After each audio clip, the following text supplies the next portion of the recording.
Steve? What are you doing? I can't figure out how much carpet I need for the floor. Why not? There's no way to know how big the carpet needs to be. Just find the area of the floor then. How do you do that? Well, the main room is a rectangle. To find the area of a rectangle, you multiply the length by the width. How long is the floor?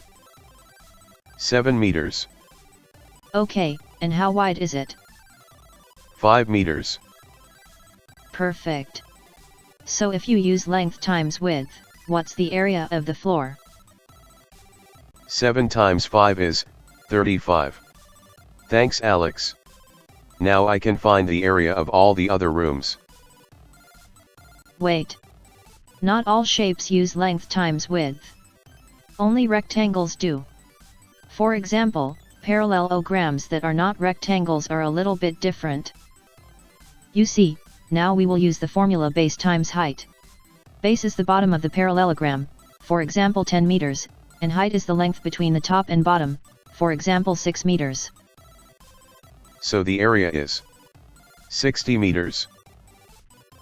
Well, yes, but for area, we use units squared, so 60 square meters. Oh, okay. This is so easy. Are all the shapes this easy? Well, not quite. Triangles are similar, but a bit more complicated. The formula is half times base times height.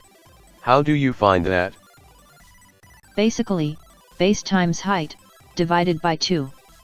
So the base is the same as for a parallelogram. For example, 8 meters. The height is the distance from the bottom to the top point of the triangle, for example, 9 meters. So 8 times 9 is 72 square meters. Yes, but now we need to divide it by 2, because it was base times height divided by 2, remember? Oh, right. So, the area is 36 square meters. Right. Does this work with any triangle? Yeah, it does. What about trapezoids? Well, the formula for the area of a trapezoid is probably the most complicated.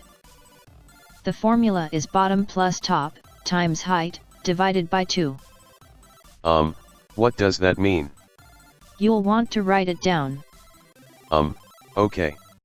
So if the bottom of that trapezoid is 4 meters, and the top is 3 meters, and the distance between the top and bottom is 2.5 meters, then 4 plus 3 equals 7, and 7 times 2.5 equals 17.5, and 17.5 divided by 2 equals 8.75 square meters. Correct. The last shape is circles. The formula is pi times the radius squared. What does that mean? Here, I'll explain. The diameter of a circle is the distance from one end to the other, that goes through the middle. Like this, or this, or this. They will always be the same. For example, the diameter is 8. But that's not part of the formula. Yet. We use it to find the radius. The radius is the distance from the center point to any point on the outside of the circle. So this, and this are all radii of the circle. It will always be the same length, and it is always half of the diameter. So, 8 divided by 2, or 4 meters. Yes. So what's pi then? Oh, pi is a constant. That means it's always the same.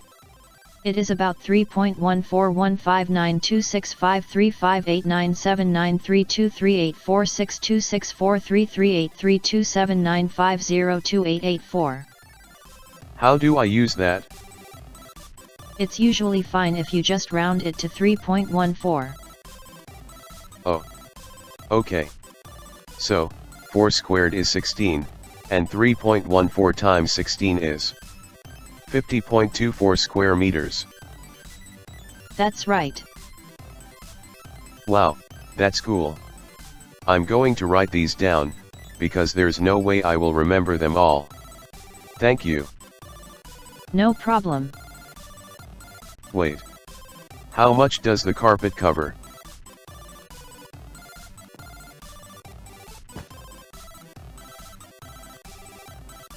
Well, the carpet is 1 meter by 1 meter, or 1 square meter. Good job. So for every square meter of floor, I need 1 carpet. Thanks, Alex. Anytime.